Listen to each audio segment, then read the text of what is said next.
It will be remembered that some weeks before Elsa's forced marriage in the Red Mill, Foy, on their escape from the Gevangenhuis, had been carried upon the naked back of Martin to the shelter of Mother Martha's lair in the Haarlemmermeer.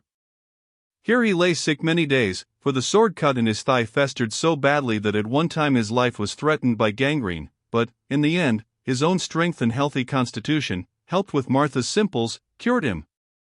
So soon as he was strong again, accompanied by Martin, he travelled into Leyden, which now it was safe enough for him to visit, since the Spaniards were driven from the town. How his young heart swelled as, still limping a little and somewhat pale from recent illness, he approached the well-known house in the Bree Straat, the home that sheltered his mother and his love. Presently he would see them again, for the news had been brought to him that Lysbeth was out of danger and Elsa must still be nursing her. Lysbeth he found indeed, turned into an old woman by grief and sore sickness, but Elsa he did not find. She had vanished. On the previous night she had gone out to take the air, and returned no more. What had become of her none could say. All the town talked of it, and his mother was half crazed with anxiety and fear of the worst. Hither and thither they went inquiring, seeking, tracking, but no trace of Elsa could they discover. She had been seen to pass the Morsch Poort, then she disappeared. For a while Foy was mad. At length he grew calmer and began to think. Drawing from his pocket the letter which Martha had brought to him on the night of the church burning, he reread it in the hope of finding a clue, since it was just possible that for private reasons Elsa might have set out on some journey of her own. It was a very sweet letter, telling him of her deep joy and gratitude at his escape, of the events that had happened in the town, of the death of his father in the Gevangenhuis, and ending thus. Dear Foy, my betrothed, I cannot come to you because of your mother's sickness, for I am sure that it would be your wish, as it is my desire and duty, that I should stay to nurse her. Soon, however, I hope that you will be able to come to her and me. Yet, in these dreadful times who can tell what may happen? Therefore, Foy, whatever chances, I am sure you will remember that in life or in death I am yours only, yes, to you, dead or living, you dead and I living, or you living and I dead, while or wherever I have sense or memory, I will be true, through life, through death, through whatever may lie beyond our deaths, I will be true as woman may be to man. So, dear Foy, for this present fare you well until we meet again in the days to come, or after all earthly days are done with for you and me. My love be with you, the blessing of God be with you, and when you lie down at night and when you wake at morn, think of me and put up a prayer for me as your true lover Elsa does for you. Martha waits. Most loved, most dear, most desired, fare you well. Here was no hint of any journey, so if such had been taken it must be without Elsa's own consent. Martin, what do you make of it? Asked Foy, staring at him with anxious, hollow eyes. Ramiro Adrian, stolen away, answered Martin. Why do you say that? Hague Simon was seen hanging about outside the town yesterday, and there was a strange boat upon the river. Last night the Jufvrouw went through the Morsch Poort. The rest you can guess. Why would they take her? Asked Foy hoarsely. Who can tell, said Martin shrugging his great shoulders. Yet I see two reasons. Hendrik Brandt's wealth is supposed to be hers when it can be found, therefore, being a thief, Ramiro would want her. Adrian is in love with her, therefore, being a man, of course he would want her. These seem enough, the pair being what they are. When I find them I will kill them both, said Foy, grinding his teeth. Of course, so will I, but first we have got to find them and her, which is the same thing. How, Martin, how? I don't know.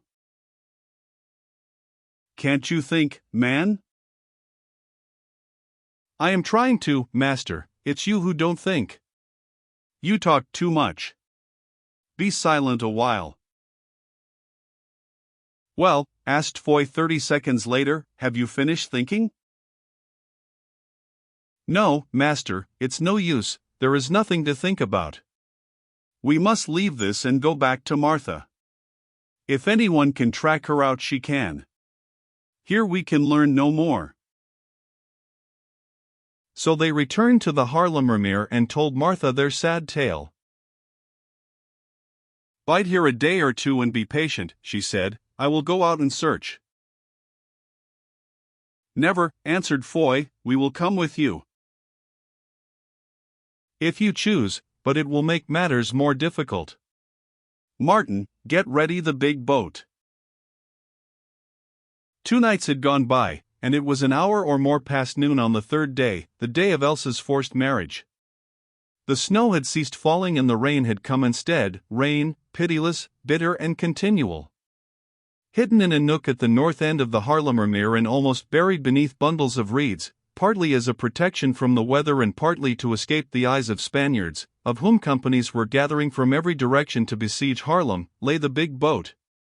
In it were Red Martin and Foy van Goorl. Mother Martha was not there, for she had gone alone to an inn at a distance, to gather information if she could.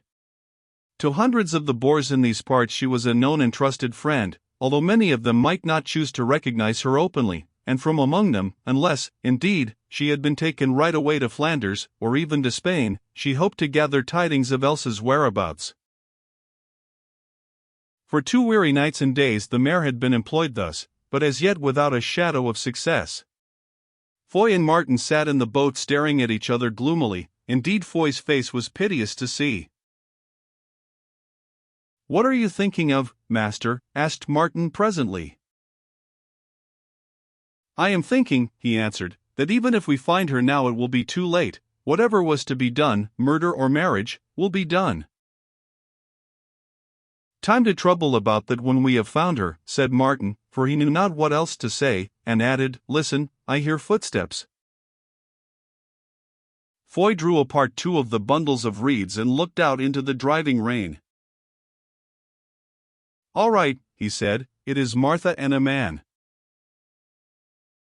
Martin let his hand fall from the hilt of the sword. Silence, for in those days hand and sword must be near together. Another minute and Martha and her companion were in the boat. Who is this man? Asked Foy. He is a friend of mine named Marsh January. Have you news? Yes, at least Marsh Jan has. Speak, and be swift, said Foy, turning on the man fiercely.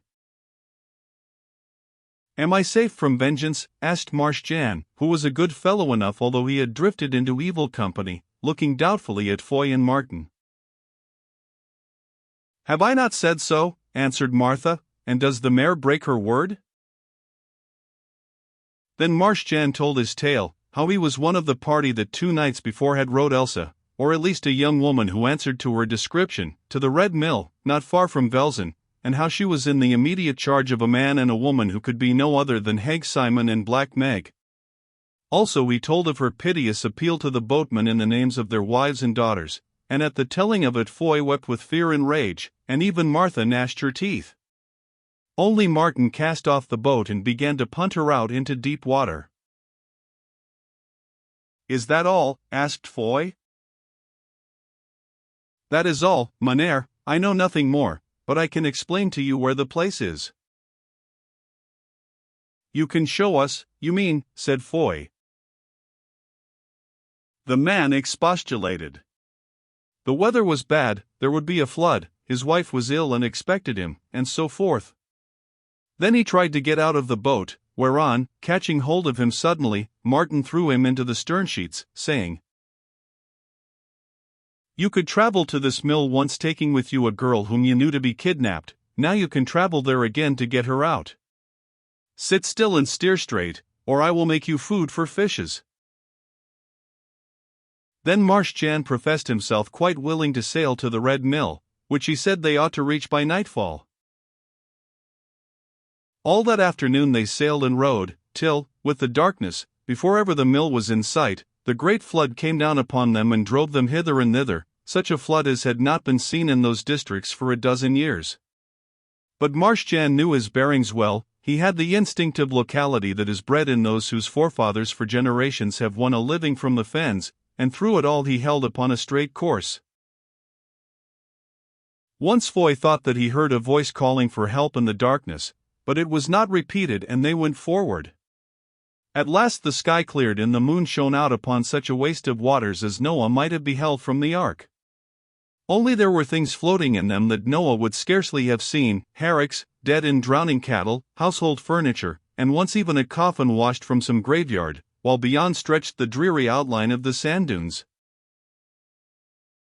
"The mill should be near," said Marsh Jan, "let us put about." So they turned, rowing with weary arms, for the wind had fallen. "Let us go back a little." Elsa, on escaping from the scene of her mock marriage, fled to her room and bolted its door. A few seconds later she heard hands hammering at it, and the voices of Haig Simon and Black Meg calling to her to open. She took no note, the hammering ceased, and then it was that for the first time she became aware of a dreadful, roaring noise, a noise of many waters. Time passed as it passes in a nightmare, till suddenly, above the dull roar, came sharp sounds as of wood cracking and splitting, and Elsa felt that the whole fabric of the mill had tilted.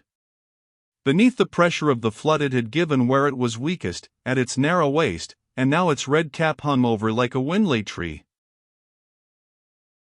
Terror took hold of Elsa, and running to the door she opened it hoping to escape down the stairs. Behold! Water was creeping up them, she could see it by the lantern in her hand, her retreat was cut off.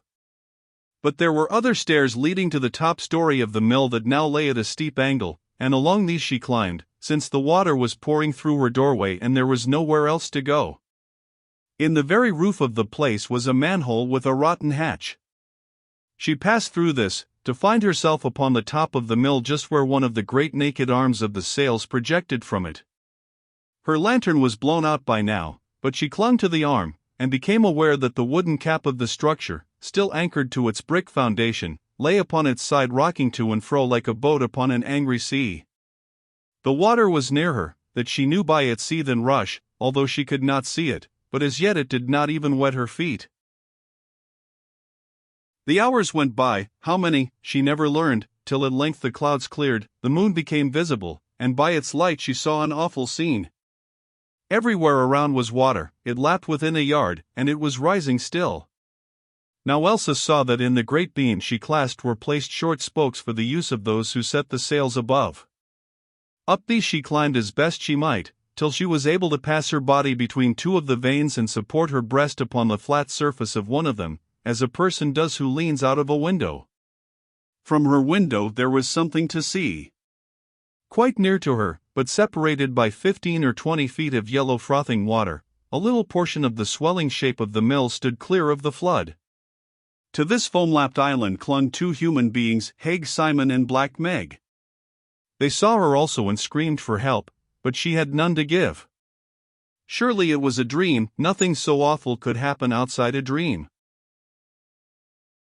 The fabric of the mill tilted more and more, the space to which the two vile creatures hung grew less and less. There was no longer room for both of them. They began to quarrel, to curse and gibber at each other, their fierce, bestial faces not an inch apart as they crouched there on hands and knees. The water rose a little, they were kneeling in it now, and the man, putting down his bald head, butted at the woman, almost thrusting her from her perch. But she was strong and active, she struggled back again, she did more, with an eel-like wriggle she climbed upon his back, weighing him down. He strove to shake her off but could not, for on that heaving, rolling surface he dared not loose his hand grip, so he turned his flat and florid face, and, seizing her leg between his teeth, bit and worried at it. In her pain and rage Meg screeched aloud, that was the cry which Foy had heard. Then suddenly she drew a knife from her bosom. Elsa saw it flash in the moonlight, and stabbed downwards once, twice, thrice. Elsa shut her eyes. When she opened them again the woman was alone upon the little patch of red boarding, her body splayed out over it like that of a dead frog. So she lay a while till suddenly the cap of the red mill dipped slowly like a lady who makes a court curtsy, and she vanished. It rose again and Meg was still there, moaning in her terror and water running from her dress. Then again it dipped, this time more deeply, and when the patch of rusty boarding slowly reappeared, it was empty. No, not quite, for clinging to it, yowling and spitting, was the half-wild black cat which Elsa had seen wandering about the mill. But of Black Meg there was no trace. It was dreadfully cold up there hanging to the sail bar, for now that the rain had finished, it began to freeze. Indeed, had it not chanced that Elsa was dressed in her warm winter gown with fur upon it, and dry from her head to her feet, it is probable that she would have fallen off and perished in the water. As it was gradually her body became numb and her senses faded. She seemed to know that all this matter of her forced marriage, of the flood, and of the end of Simon and Meg, was nothing but a dream, a very evil nightmare from which she would awake presently to find herself snug and warm in her own bed in the Briestraat. Of course it must be a nightmare, for look, there, on the bare patch of boarding beneath, the hideous struggle repeated itself. There lay Haig Simon gnawing at his wife's foot, only his fat, white face was gone, and in place of it he wore the head of a cat, for she, the watcher, could see its glowing eyes fixed upon her. And Meg, look how her lean limbs gripped him round the body. Listen to the thudding noise as the great knife fell between his shoulders. And now, see, she was growing tall, she had become a giantess, her face shot across the gulf of water and swam upwards through the shadows till it was within a foot of her. Oh! She must fall, but first she would scream for help, surely the dead themselves could hear that cry. Better not have uttered it, it might bring Ramiro back, better go to join the dead. What did the voice say, Meg's voice, but how changed? That she was not to be afraid? That the thudding was the sound of oars, not of knife thrusts? This would be Ramiro's boat coming to seize her. Of him and Adrian she could bear no more, she would throw herself into the water and trust to God. 1, 2, 3, then utter darkness. Elsa became aware that light was shining about her, also that somebody was kissing her upon the face and lips. A horrible doubt struck her that it might be Adrian, and she opened her eyes ever so little to look. No, no, how very strange, it was not Adrian, it was Foy. Well, doubtless this must be all part of her vision, and as in dream or out of it Foy had a perfect right to kiss her if he chose, she saw no reason to interfere. Now she seemed to hear a familiar voice, that of Red Martin, asking someone how long it would take them to make Haarlem with this wind, to which another voice answered, about 3/4 of an hour. It was very odd, and why did he say Haarlem and not Leiden? Next the second voice, which also seemed familiar, said, "Look out, Foy, she's coming to herself." Then someone poured wine down her throat, whereupon, unable to bear this bewilderment any longer, Elsa sat up and opened her eyes wide, to see before her Foy, and none other than Foy in the flesh. She gasped, and began to sink back again with joy and weakness, whereon he cast his arms about her and drew her to his breast. Then she remembered everything. "Oh! Foy, Foy," she cried, "you must not kiss me." "Why not?" he asked. Because I am married." Of a sudden his happy face became ghastly. "Married," he stammered. "Who to?" "To your brother, Adrian." He stared at her in amazement, then asked slowly, "Did you run away from Leiden to marry him?"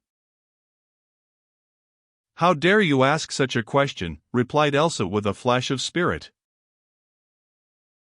"Perhaps, then, you would explain?" "What is there to explain? I thought that you knew. They dragged me away, and last night, just before the flood burst, I was gagged and married by force." "Oh! Adrian, my friend," groaned Foy, "wait till I catch you, my friend Adrian." "To be just," explained Elsa, "I don't think Adrian wanted to marry me much, but he had to choose between marrying me himself or seeing his father Ramiro marry me. So he sacrificed himself, the good, kind-hearted man," interrupted Foy, grinding his teeth.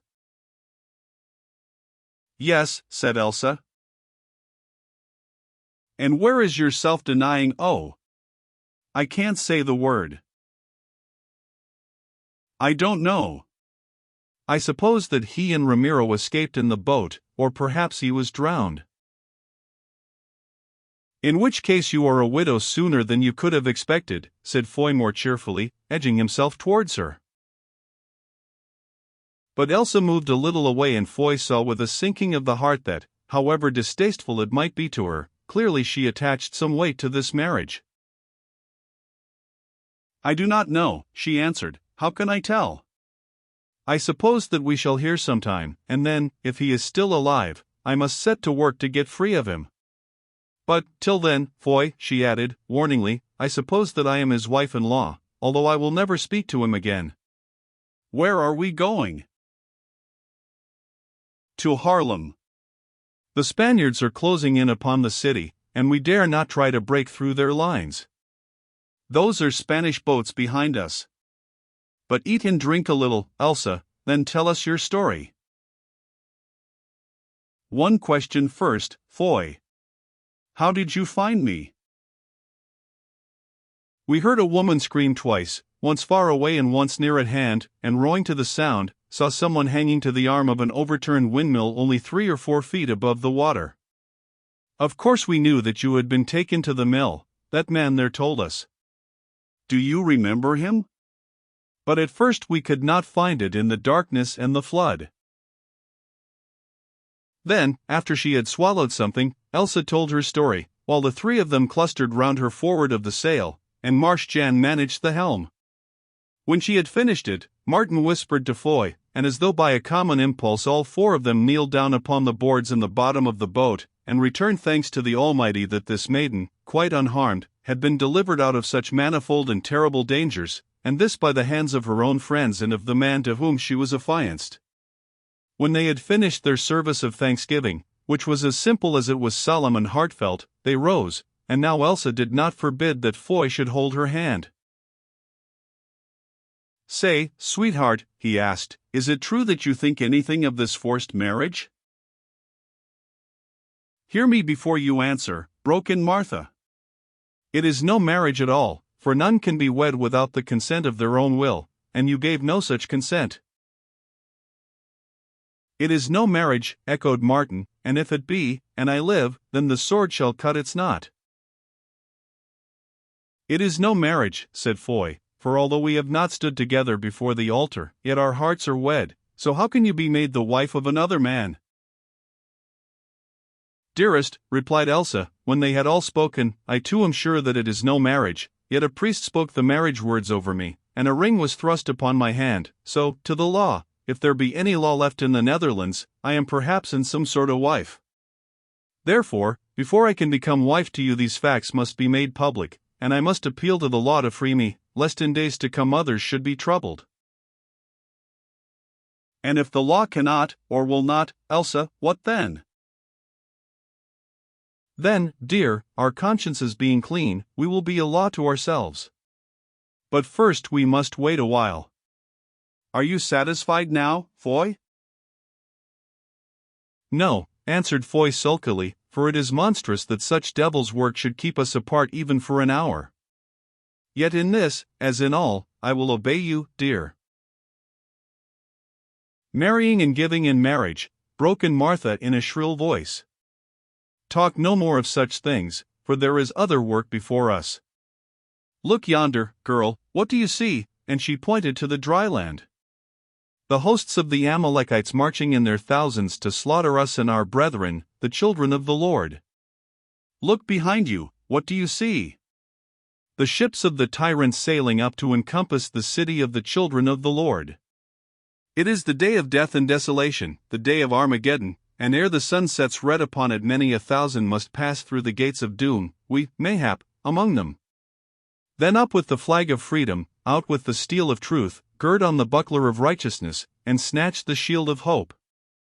Fight, fight for the liberty of the land that bore you, for the memory of Christ, the King who died for you, for the faith to which you were born, fight, fight, and when the fray is done, then, and not before, think of peace and love.